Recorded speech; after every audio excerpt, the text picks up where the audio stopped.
Welcome to my channel Sharma officially all subject to preparation. आज हम आपको हिंदी में उपसर्ग और प्रत्यय बताएंगे। क्या बताएंगे? उपसर्ग और प्रत्यय। यौगिक शब्दों की रचना तीन प्रकार से होती है। कितने? तीन प्रकार से होती है। कितने प्रकार से होती है? तीन प्रकार से। उपसर्ग से, प्रत्यय से और समास से। अब उपसर्ग से तो अति प्लस अंत, तो अति उपसर्ग हो गया, अंत मूल शब्द हो गया। अब दोनों को मिलाएंगे तो अत्यंत हो गया, तो यौगिक शब्द बन गया। दूसरा प्रत्यय से तो लेन प्लस दार, लेन मूल शब्द हो गया, दार यहाँ पे प्रत्यय हो गया। अब दोनों को मिलाएंगे तो लेनदार हो गया, यौगिक शब्द हो गया। उपसर्ग प्रत्यय से हो गया। अब समास से बात करेंगे तो प्रति शब्द हो गया, दिन शब्द हो गया। अब दोनों को मिलाएंगे तो प्रतिदिन हो गया, तो ये यौगिक शब्द बन गया। सौ प्लस तंत्र प्लस ता, तो सौ उपसर्ग हो गया, तंत्र मूल शब्द हो गया, ता प्रत्यय हो गया। तीनों को मिलाएंगे तो स्वतंत्रता हो गया, ये यौगिक शब्द बन गया। समझ प्लस दार प्लस ई, तो अब ये समझ मूल शब्द हो गया, दार प्रत्यय हो गया, ई प्रत्यय हो गया। दोनों को मिलाएंगे तो समझदारी हो गई, यौगिक शब्द हो गया।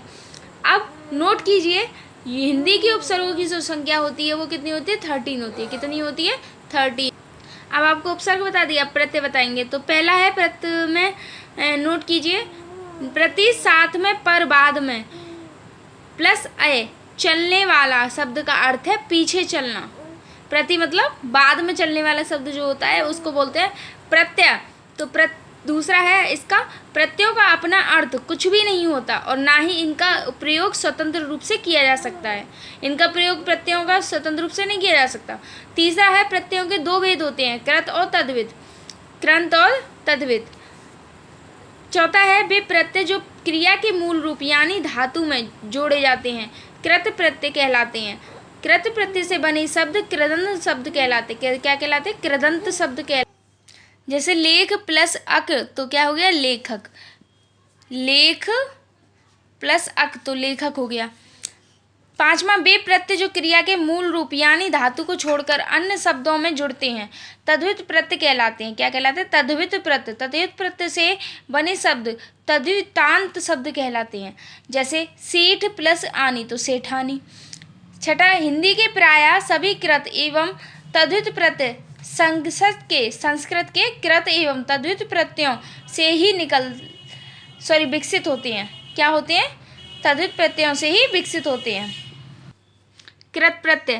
प्रत्यय मूल शब्द। उदाहरण, प्रत्यय देखिए, अक्कड़, घूम, पी, भूल तो घुमक्कड़ हो गया, पेक्कड़ हो गया, भुलक्कड़ हो गया। अब यहाँ पे आ प्रत्यय तो घेर, छाप तो घेरा हो गया, छापा हो गया। आइस प्रत्यय तो छा, धो और पढ़ तो छा, दो, पढ़ तो छवाई हो गया। यहाँ पे यहाँ पे दा आएगा, दा, धो, पढ़ तो दवाई हो गया, धुलाई हो गया और पढ़ाई हो गया। तद्धित प्रत्यय। प्रत्यय मूल शब्द। उदाहरण देखिए, आई, आलू। आ का हो गया भूख प्यास तो भूखा प्यासा। आई का हो गया अच्छा मीठा तो अच्छाई मिठाई।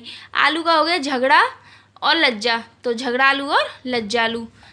अब इतिहास या स्रोत के आधार पर हिंदी प्रत्ययों को 4 वर्गों में विभाजित किया गया है। पहला तत्सम, दूसरा तद्भव, तीसरा देशज और चौथा विदेशज।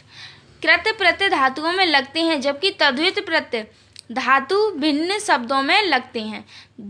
सेकंड, दोनों प्रत्ययों में समानता यह है कि दोनों प्रकार के प्रत्ययों से बनने वाले शब्द संज्ञा या विशेषण होते हैं। जब दोनों प्रत्ययों में समानता होती है तो दोनों प्रकार के प्रत्ययों से बने हुए जो शब्द होते हैं वो क्या कहलाते हैं? संज्ञा होते हैं या फिर विशेषण होते हैं। कृत्य प्रत्यय के उदाहरण, पाठक इक्वल टू पाठ प्लस अक और घटिया तो घट प्लस इया। अन्य देख लीजिए उदाहरण, जो धातु तथा संज्ञा दोनों में भी आते हैं, जैसे कि लुट प्लस एरा तो लुटेरा, ये कृदंत हो गया। चाचा प्लस अएरा तो चचेरा तद्धित प्रत्यय हो गया। और ये पढ़ प्लस आई तो पढ़ाई कृदंत हो गया, पढ़ाई तो कृदंत हो गया। ऊंट प्लस नी तो ऊंटनी तो ये हो गया तद्धित।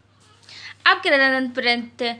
कृदंत प्रत्यय में क्या होता है? क्रियाओं के अंत का ना हटा देने पर जो अंश बचता है उसे धातु कहते हैं। जैसे लड़ना तो ना हो हट जाएगा तो लड़ प्लस ना हो जाएगा। तो सामान्य प्रचलन में कृत प्रत्यय ना कहकर कृदंत प्रत्यय कहा जाता है। यह कृदंत प्रत्यय संज्ञा विशेषण, क्रिया विशेषण तथा संबंध सूचक होते हैं। नोट कीजिए, हिंदी में प्रत्ययों की संख्या 42 है और हिंदी में उपसर्गों की संख्या 13 है। कितनी है?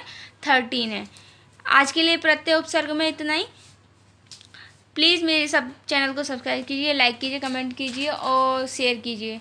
और जो भी कोई भी टॉपिक हो आप मुझे बता सकते हैं, मैं आपको ज़रूर प्रोवाइड कराऊंगी। Thanks for watching. आ गई।